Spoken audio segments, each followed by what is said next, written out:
이 새벽 우리에게 주시는 하나님의 말씀은 요한복음 14장 25절에서 27절 말씀입니다. 제가 가진 성경으로 신약 173쪽입니다.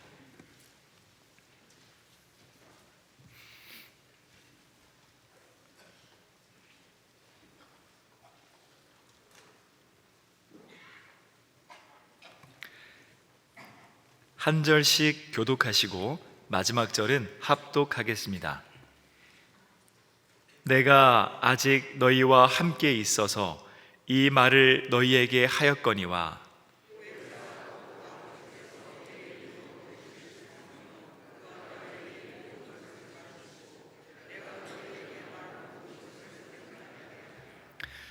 평안을 너희에게 끼치노니 곧 나의 평안을 너희에게 주노라. 내가 너희에게 주는 것은 세상이 주는 것과 같이 아니하니라.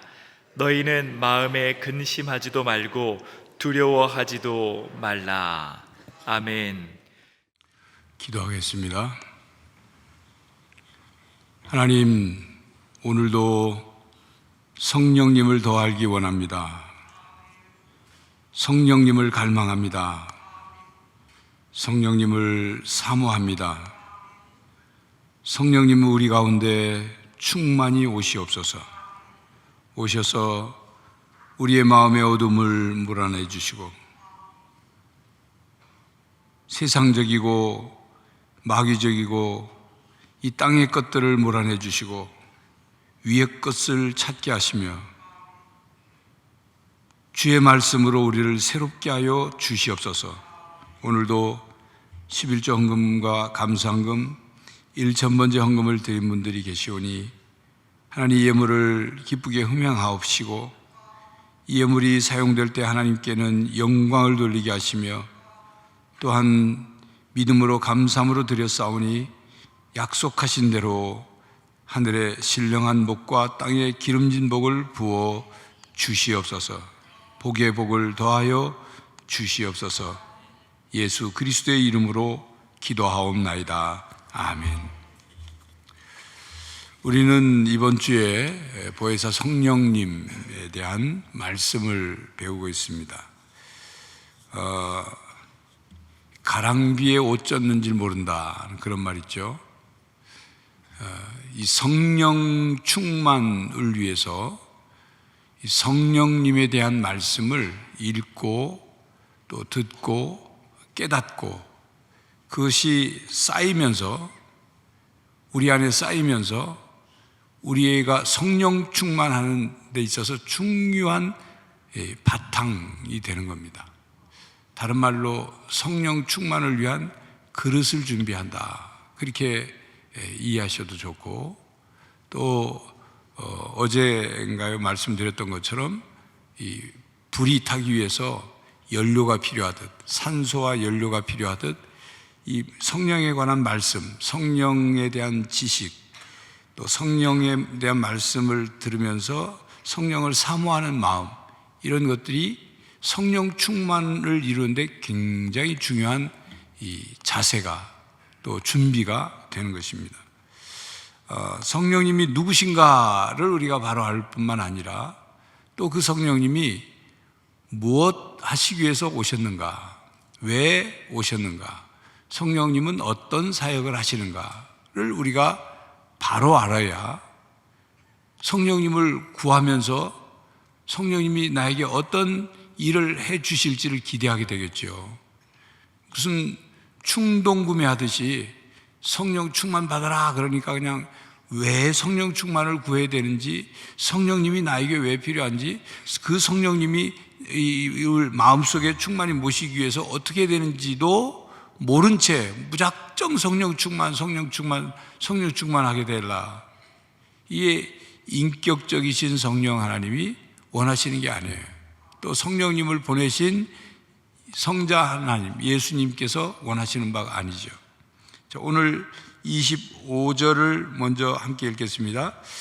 함께 읽습니다. 내가 아직 너희와 함께 있어서 이 말을 너희에게 하였거니와. 예수님께서 지금 성령에 대해서 계속 말씀하십니다. 그것도 어느 시점이냐면 예수님이 공생애를 마무리하시고 마지막 한 주간 중에 잡히시기 전 제자들의 발을 씻기신 후에 섬김의 모범을 보이신 후에 제자들에게 설교를 하는데 강화라고도, 마지막 강화라고도 제목을 붙이는데요, 그 중에 상당 부분이 보혜사 성령님에 대한 말씀을 하시거든요. 그만큼 성령님에 대한 중요성을 우리는 인식을 해야 합니다. 그리고 26절을 같이 읽겠습니다. 26절, 보혜사 곧 아버지께서 내 이름으로 보내실 성령, 그가 너희에게 모든 것을 가르치고 내가 너희에게 말한 모든 것을 생각나게 하리라. 보혜사, 그 보혜사가 어떤 분이냐면 아버지께서 내 이름으로 보내실 성령, 그래서 그리스도의 영이라 그렇게 부른다고도 했죠. 누가 보내신다고요? 아버지께서 보내신 거예요. 아버지께서 성령님을 보내시도록 아들 성자 예수님께서 구하는 거예요. 구하고 또 약속하시고 그렇게 보내실 것을 말씀하고 있습니다. 자, 그런데 어제 말씀과 연결되는데, 그가 아버지께서 내 이름으로 보내실 성령, 보혜사 성령, 그분이 오시면 어떤 일을 하시냐면 너희에게 모든 것을 어떻게 해요? 가르치고 그 다음에는 내가 너희에게 말한 모든 것을 생각나게 하리라. 예수님이 이 땅에 계시면 계속 제자들에게, 혹은 우리가 예수님을 만난다면 예수님이 계속 우리에게 말씀을 가르치시겠죠. 공생애를 보면 늘 예수님은 늘 말씀을 가르치셨어요. 하나님의 말씀을 가르치시고 또 천국에 대한 비밀을 가르쳐 주시고 마지막 때에 대한 말씀을 가르치시고 계속 말씀을 가르치셨어요. 그런데 예수님께서 이 땅에 계속 계시는 것이 아니라 이제 떠나시게 되거든요. 십자가에 죽으시고 부활하신 후에 40일 후에 승천하시잖아요. 이 예수님의 스케줄 속에 있는 거예요. 그러니까 이 세상을 떠난 뒤에 예수님이 가르치시고 선포하신 모든 그 사역을 이어받을 분이 누구냐면 보혜사 성령님이, 그 보혜사 성령님을 보내신다는 거죠. 우리가 하나님과 예수님을 직접 볼 수 있으면 좋겠지만, 만약 예수님께서, 성자 예수님께서 이 땅에 육신의 몸을 입고 아직도 살아계시다, 그러면 아마 세계 모든 크리스찬들이 예수님 만나라, 예수님이 이스라엘에 계신다 그러면 모든 사람이 이스라엘로 다 그냥 갈 거예요. 다른 땅에서는 안 살고 예수님 만나고 싶어서, 예수님 말씀 듣고 싶어서. 그러면 예수님께서 이 땅에 오셔서 구원을 이루어 주신 그 구원의 사역이 모든 세계 속에 다 이루어지겠습니까? 저라도 무슨 빚을 내더라도, 비행기 항공권을 끊어가지고 이스라엘 가서 예수님 따라다니며 살고 싶겠죠. 근데 하나님이 원하시는 건 그게 아니에요. 각각 삶의 자리에서 천국 복음을 증거하고, 그리고 그곳에서 하나님 나라를 세워가고, 그걸 원하시는 거거든요. 그래서 그렇게 살아갈 수 있도록 하기 위해서 성령님이 영이신 성령님이 성부 하나님이 보내시기로 하신 거죠. 첫 번째는 모든 것을 가르치시고 진리의 영이시라고 그랬죠. 가르치십니다. 그래서 성령님이 각각 저와 여러분 각각의 마음속에 오셔서 가르치시는 거예요. 그거를 뭐라고 표현하냐면 성령의 내적 조명이라, 그러면 빛을 비추는 거예요. 성령 하나님이 우리 속에 빛을 비춰주시는 거예요. 그래서 어둠이 물러가고 불신이 물러가고, 다른 세상적인 것들이, 땅의 것들이 물러가고, 그리고 성령님이 우리 안에 가득 충만히 거하시면 환하게 빛이 비춰져서 어둠이 빛을 싫어하고 분간하지 못하는 그런 일이 생기는 게 아니라 주의 말씀을 들을 때 바르게 깨달을 수 있게 되는 거죠. 누가 도와서요? 성령님이 도와주셔서. 성령님께서 우리로 하여금 하나님의 말씀을 들을 때 거리낌 없이 듣게 하는 거예요. 의심의 이 마음이 걷어진 채 듣게 되는 거죠. 여러분이 하나님 말씀을 들을 때 저게 진짜야? 저게 참말이야? 이렇게 듣지 않고 있는 그대로 들으면서 아멘 하고 듣게 되고 그 말씀을 마음속에 받아들이게 되죠. 성령님이 도와주시는 거예요. 성령님이 여러분 마음속에 함께 하시지 않으면 여러분의 귀에, 여러분의 마음에 하나님의 말씀이 들리지가 않아요. 들려도 받아들일 수 없는 거예요. 그러니까 우리가 신앙생활하면서 어떤 부분에서 우리가 좀 생각을 바르게 고쳐야 되냐면, 성령 충만은 내가 성령 충만하게 해주십시오 기도하면 그때서 성령 충만이 되는 걸로 알아요. 그렇게 해서 성령 충만이 이루어질 수도 있겠지만 그 성령 충만이 계속 지속되는 건요, 우리가 평상시 계속 성령 충만한 삶을 살아야 되는데, 그래서 내 안에 계신 성령님을 확신하고 그 성령님과 인격적으로 계속 교제하면서 성령님의 도움을 구하고, 그래서 성령이 충만해지는 거예요. 말씀을 읽고 들을 때, 또 일상적인 생활을 할 때 성령님의 도움을 구하는. 그래서 말씀을 가르쳐 주셔서 바르게 깨닫고, 깨닫는다는 말은 그 말씀을 통해서 하나님의 뜻을 분별하는 거죠. 하나님이 나에게 뭘 원하시는지 그걸 깨닫고 분별하는 거죠. 또 하나님의 말씀을 오해하지 않도록 하는 거예요. 그리고 두 번째는 예수님께서 하신 말씀을 제자들에게는 뭐라고 말씀하셨냐면, 1차적으로 내가 너희에게 말한 모든 것을 생각나게 하리라. 생각나게 하리라. 여러분, 실제로 복음서를 보면 이런 기록들이 있습니다. 제자들이 그 예수님의 공생의 그 시점에 예수님이 하신 말씀, 예수님이 하신 어떤 사역, 그것에 대해서 그 당시에는 제자들이 이해를 못했는데, 나중에 성령님이 오신 후에 제자들의 마음속에 그 예수님의 말씀을 기억나게 하셔서, 또 구약의 말씀을 기억하고 예수님의 행적을 기억해서 아, 이것이 이런 것이었구나 뒤늦게 깨달아서 복음서에 기록한 내용이 있습니다. 첫 번째는 예수님께서 그 마지막 주에 나귀를 타고, 어린 나귀를 타고 예루살렘 성으로 입성하셨죠. 그런데 그 나귀를 타고 입성하시기 전에 예수님께서 제자들에게 어디로 가면 나귀를 쓰겠다, 주께서 쓰겠다 하고 얘기하면 그 주인이 줄 거다. 그 어린 나귀를 데리고 와가지고 예수님이 타고 들어가시잖아요. 그래서 스가랴서 9장 9절에 기록되어 있거든요.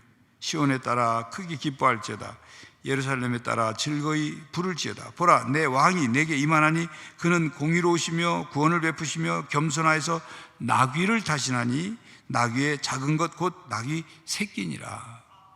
예수님께서 그 말씀 예언을 성취하시기 위해서 그 어린 나귀를 타셨거든요. 예수님이 그 말을 타신다든지 또 큰 어른, 이 장성한 나귀를 탄다든지 못 하시겠어요? 근데 스가랴서 9장 9절의 말씀을 성취하시기 위해서 타셨어요. 그런데 처음에는 못 깨달았어요, 제자들이.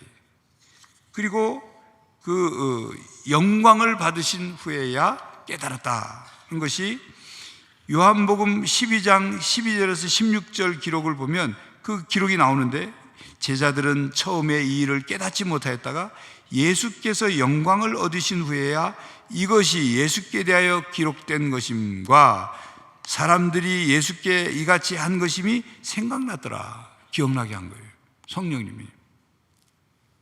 그리고 이 예수님께서 그 요한복음 7장 39절에 보면 나를 믿는 자는 성경의 이름과 같이 그 배에서 생수의 강이 흘러나오리라, 그런 말씀하셨거든요.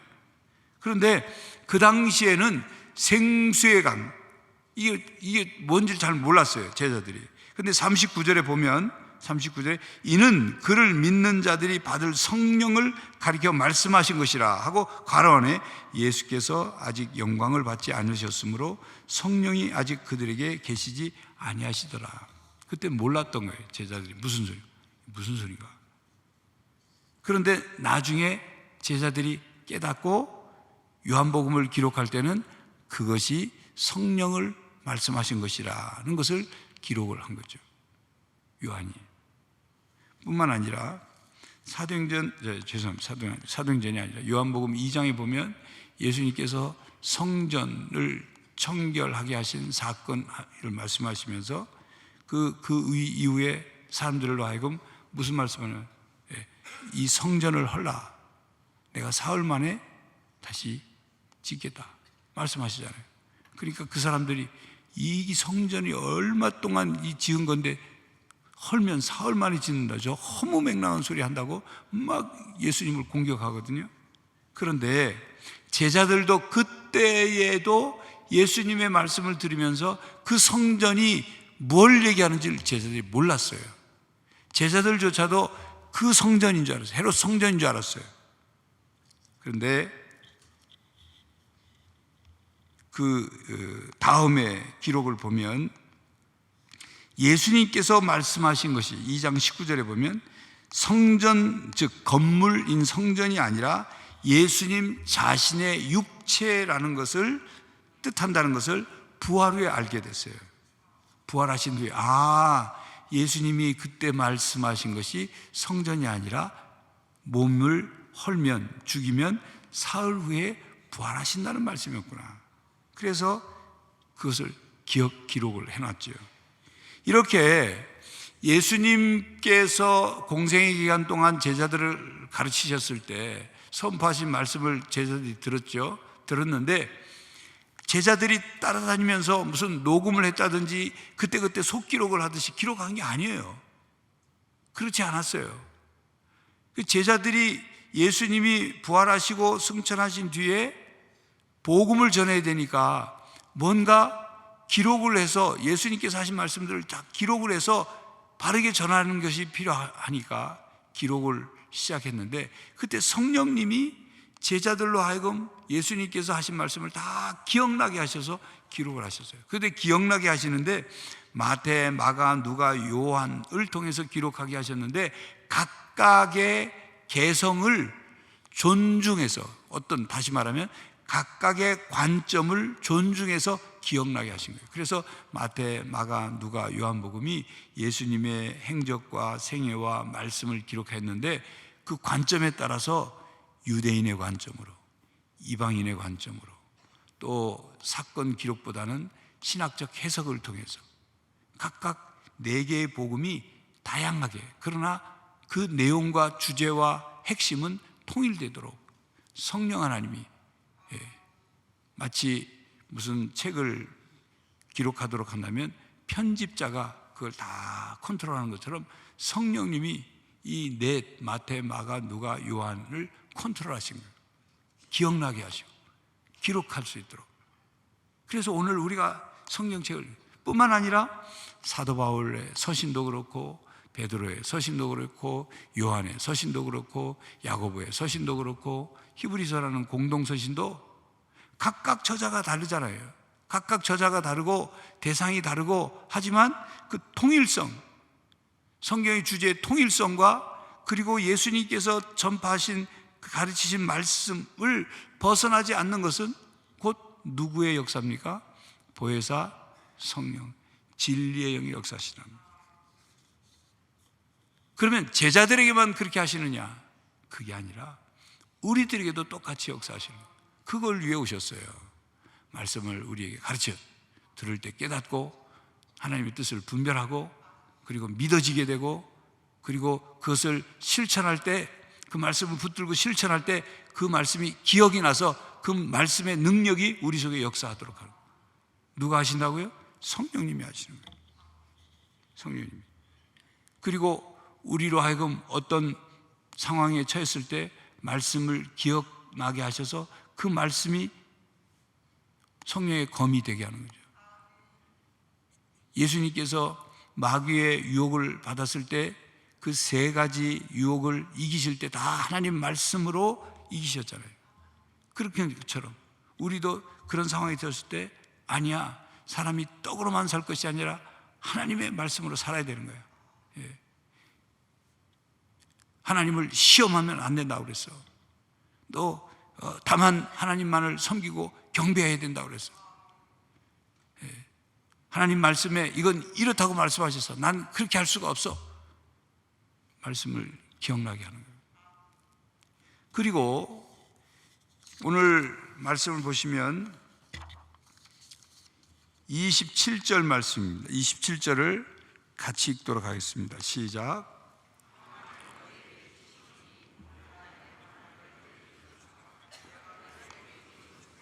세상이 주는 것과 같지 아니하니라. 너희는 마음에 근심하지도 말고 두려워하지도 말라. 이 27절 말씀은 성령님이 오시면 너에게 평안을 주실 것이다, 이런 말씀의 뜻만이 아니고, 이 27절 말씀 속에는 예수님께서 너희에게 평안을 주시겠다고 하는, 우리에게 평안을 주시겠다고 하는 약속의 말씀이면서 성령님이 그 평안을 지속적으로 주실 것을 말씀하시는 거예요. 왜 그런 뜻이냐면, 예수님이 우리에게 주시고자 하신 그 평안은, 예수님은 우리에게 평안을 못 주고 성령님이 주신다, 그런 뜻이 아니라는 거예요. 예수님이 우리를 위해 십자가 위에서 죽으심으로 하나님과 우리와의 사이를 화목케 하셨죠. 화목하게 했다는 원어의 뜻은 화평하게 했다, 평화를 이루었다, 다른 말로 평안을 주신다는 거예요. 하나님과 우리와의 관계가 먼저 해결이 돼야 그것이 주님이 우리에게 주시고자 하는 평안이 근본적으로 해결되는 거예요. 그리고 그 평안을 지속적으로 받을 뿐만 아니라 누릴 수 있도록 하시는 분이 누구냐면 성령 하나님이다, 그 말씀입니다. 그러니까 예수님께서 예수님의 피로 이루신 화평이고, 또 우리에게 그 화평을 통해서 우리의 감정의 변화, 마음의 변화, 신분의 변화, 삶의 변화가 일어나게 하셨어요. 그 화평을 통해서 우리가 하나님과 우리 사이가 어떤 관계가 됐습니까? 아버지와 자녀의 관계가 됐잖아요. 하나님과 우리와 가족 관계가 됐잖아요. 이 부분은 내일 다시 또 좀 언급을 해서 말씀드립니다. 우리가 죄에서 구원받고 사망의 문제가, 죄의 문제가 해결됐잖아요. 거기에서부터 오는 진정한 평안을 우리에게 예수님이 주시고 성령님이 지속적으로 주시는 겁니다. 여러분, 그러면서 예수님이 뭐라고 말씀하셨어요? 예수님이 주시는 평안은 세상이 주는 평안과 다른 거예요. 세상이 주는 평안이란 이런 겁니다. 우리 마음속의 마음이 평안 혹은 편안하기 위해서는 먼저 물질적인 것이 풍족해야 돼요. 통장에 돈이 없고 돈을 써야 되는데 통장에 돈이 없어서 간당간당하면 그때부터 어떤 마음이 들어요? 평안해요? 불안해요? 불안하죠. 걱정이 들기 시작하죠. 세상이 주는 편안은 그런 거예요. 있으면 편안한 것 같고 없어지고 없어질 것 같은 생각이 들기 시작함부터 평안이 깨지기 시작하는 거예요. 물질뿐만 아니라 우리가 삶에서 겪는 모든 근심, 걱정, 불안, 두려움, 이런 게 그런 거지 않습니까? 집에 있다가 뭐 예를 들자면 고등학교 다니는 딸이 있다고 합시다. 고등학교 다니는 딸이 끝나고 학원 들렸다 오는 시간이 있는데 안 와요. 예를 들어서 8시쯤, 9시쯤 집에 와야 되는데 안 와요. 9시 한 10분이 됐어요. 그러면 사실은 그 딸이 아무 문제 없이 지금 집에 오고 있는데, 어떤 이유에서 조금 늦게 오고 있는데 집에 있는 엄마는 어떻게 생각합니까? 이 딸 왜 늦지? 무슨 일 있는 거 아니야? 그때부터 이제 걱정이 시작되는 거예요. 오다가 뭐 누구 만났나? 오다가 어떤 이상한 이상한 요즘 좀 이상한 남자들이 많다던데 혹시 뭔 일 있나? 그러면서부터 평안이 깨지는 거예요. 사실은 아무 일도 일어나지 않았음에도 불구하고 우리 마음속에 그런 마음이 들어오면서부터 깨지기 시작하는 거예요. 세상이 주는 평안은 그런 거라니까요. 조그만 사람과 사람 사이에도 편안하다가도 갈등이 생기면 깨지는 거예요. 부부 사이에, 가족 사이에 내내 아무 일도 없는 것처럼 마음이 편안하다가 어떤 일로 인해서 마음이 화가 생기고 갈등이 생기고 그러면 평안이 깨지는 거예요. 마음속에 뿐만 아니라 몸에 고통이 생기고 질병으로 인해서 어떤 일이 생기면 그 평안은, 세상이 주는 평안은 깨지는 거예요. 그런데 주님이 주는 평안이란 뭐냐? 주님이 주는 평안이란 이렇게 설명할 수 있습니다. 언젠가도 설명을 드렸는데 마태복음 14장에 보면 제자들이 이제 저녁에 배를 타고 갈릴리 바다 건너편으로 가는데 그 배가 바람이 몹시 불고 막 물결이 치니까 배가 앞으로 나가는 게 고생이에요. 성경에도 보면 고생했다고, 고난을 당하더라 그랬어요. 배가, 제자들이 고난을 당해요. 근데 한밤중에 됐는데 예수님께서 저쪽에서 오시는데 제자들은 예수님인 줄 몰랐죠. 파도가 치고 물결이 그냥 거센데 예수님 물 위를 걸어오시니까 예수님이 이 물결에 따라서 보이다 안 보이다 보이다 안 보이다 그러고 어렴풋하니까 유령이라고 제자들이 막 근심걱정 두려워가지고 예수님이 가까이 오시면서 나다 두려워하지 말아라 이제 그러시고 이제 베드로가 또 뭐 물 위로 걷고 한 사건이 있습니다만 그 예수님이 그 위를 걸어오셔서 그 배에 오르시니까 어떻게 됐어요? 바람과 물결이 잔잔해졌어요. 예수님과 함께함으로 얻게 되는 평안이 주님이 주는 평안이란 말이에요. 우리가 이 세상에 살면서 걱정거리가 없습니까? 고통이 없습니까? 물질적인 결핍 같은 게 생기지 않습니까? 다 생겨요. 바람이 불고 물결이 친단 말이에요. 그러면 그 위에서 끊임없이 세상이 주는 평안처럼 끊임없이 불안하고 끊임없이 걱정하고 두려워하고 미워하고 낙심하고 이거 어떻게 평안이 있겠어요?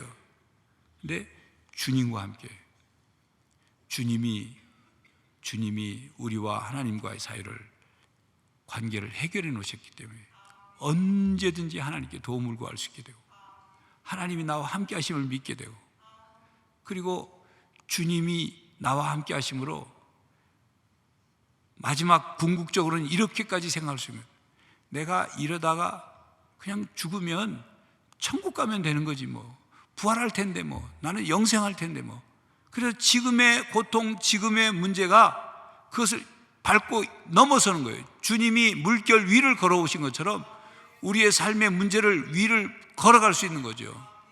그게 주님이 주신 평안이에요. 평안을 너에게 주노라 세상이 줄 수 없는 세상이 알 수도 없는 평안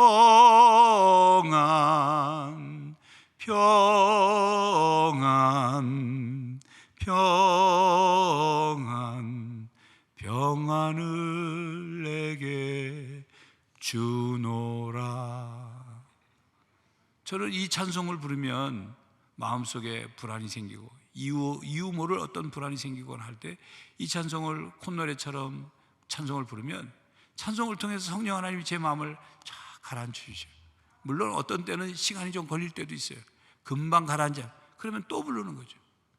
또 부르는 거예요. 근데 사실 이 노래, 세상 사람들 보면 이 노래가 무슨 나에게 무슨 평안이 되겠어요? 노래라는 곡조 때문이 아니라 노래 속에 담긴 가사 속에 담긴 성령님이 주시는 평안을 사모하고 그 평안을 받아들이기로 하니까 평안해지는 거예요. 오래전 기억을 여러분들이 하실지 모르겠습니다만 저희 집 둘째 아이 낳을 때 저희 집사람이 굉장히 고생해서 막 위급 상황에 산모와 태아가 이 출혈이 멈추지 않으면 죽습니다. 그래서 막 급하게 병원에 가고 그 산모 응급실이라고 하는 그 밖에서 초조하고 불안해가지고 얼굴이, 저는 몰랐죠. 그런데 같이 있던 부목사가 나중에 얘기하더라고요. 내 얼굴이 그렇게 창백한 건 처음 봤대요. 얼굴이 하얘져가지고 밖에서 아무리 지금 막 마음을 가라앉히려고 해도 안 돼요. 안 돼요. 그때 이 찬송, 평안을 내게 주노라, 이 찬송을 계속 부르면서 주님께 모든 것을 맡기게 된 거예요. 생명의 주인 되신 하나님, 저를 여기까지 이르게 하신 하나님, 하나님이 무슨 뜻이 있을까? 하나님 뜻대로 하세요. 하나님이 거둬가시려면 거둬가시고, 하나님이 어떻게 하시든지 하나님 맡깁니다. 그리고 맡기는 기도를 드리고 찬송을 부르고 한 2시간쯤 지났는데 제 마음속에 평안이 강물처럼 밀려들어요. 이해할 수 없는, 설명할 수 없는 그 상황은 전혀 변하지 않았어요. 그리고 마음속에 평안이 밀려오고 하나님 앞에 감사하는 기도를 드리고 그 평안을 감사함으로 받고 있는데 조금 지나니까 의사가 나와요. 출혈이 멈추기 시작했습니다. 여러분, 평안은 심리적인 평안을 주시는 게 아니에요. 주님이 주신 평안은 그 평안과 함께 우리에게 평안을 누릴 수 있는 능력과 함께 오시는 거예요. 우리가 이 땅을 살아가면서 어떻게 살아갈 수 있겠어요?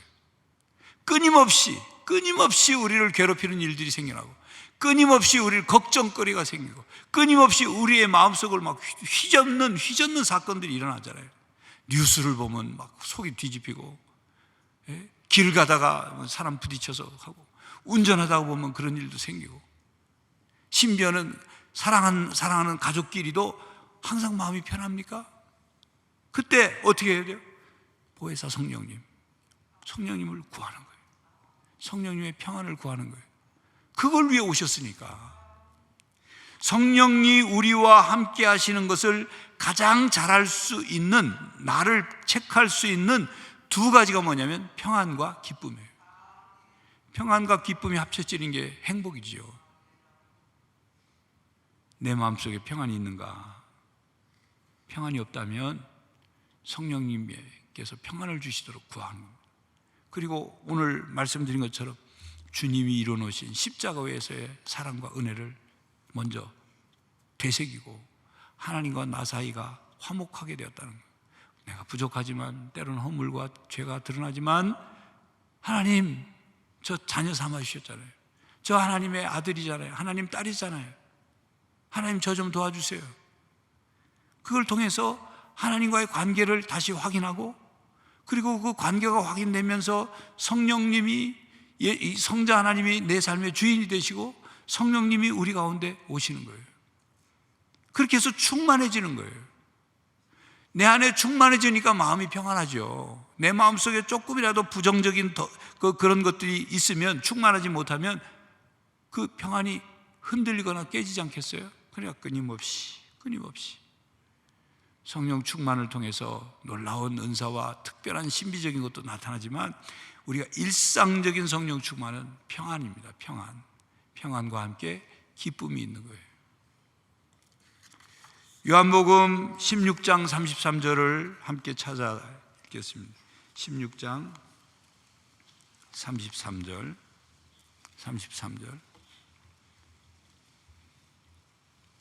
16장 33절 시작. 이것을 너희에게 이르는 것은 너희로 내 안에서 평안을 누리게 하려 함이라. 세상에서는 너희가 환난을 당하나 담대하라. 내가 세상을 이겼노라. 여러분, 33절 내용을 보세요. 세상에서 환난이 없다고 그랬어요? 당한다고 그랬어요? 어쩔 수 없이 당한다니까. 이 땅에는 아직 사탄이 활동하고 있고 죄가 이 땅에 실제하고, 우리의 본성이 하나님의 형상으로 온전히 회복되지 못했기 때문에 계속 환난을 당하고 유혹을 당해요. 그러나 어떻게 하라고요? 담대하래요. 예수님이 세상을 이겨놓으셨으니까. 그래서 그 앞에 뭐라고 그래요? 세상에는 너희가 환난 당하는 앞에 뭐라고 그랬어요? 너희로 내 안에서 평안을 누리게 함이라.